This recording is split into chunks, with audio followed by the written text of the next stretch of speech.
What were some of the more typical university responses to disruptive protests on campuses?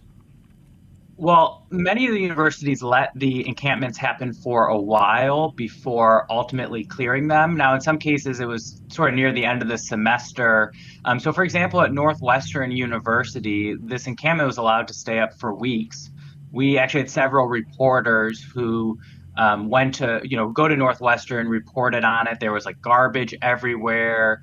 It was all gross because it was raining, and the university gave pretty much a sweetheart deal to the protesters and included money for renovating the Muslim house on campus, hiring so-called Palestinian faculty from what's really Israel, special scholarships for students from Palestinian students. But then when in front of Congress, President Michael Schill sort of downplayed the agreement, saying that, well, we were already going to give money to the Muslim students because we already have set aside housing or set aside worship space for, and I hate I used that term just now, but for Lutheran students, Catholic students, Jewish students. We already had this program to facilitate professors coming here from war-torn regions, and for example, we had professors coming from Afghanistan.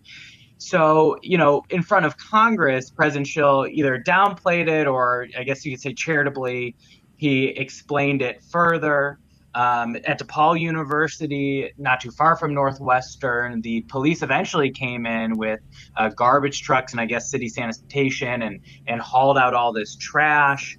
But in many cases, the protests were allowed to happen these encampments for several days. And I guess just to differentiate, there's a difference, at least in my opinion, between the pro-Palestinian students or any group wants to have their rally or they want to have their display up for the day. Certainly, I've done plenty of pro-life displays and other conservative displays. Versus, we're just going to sort of take over this part of campus for weeks with our tents, which all suspiciously are the exact same color, Isn't and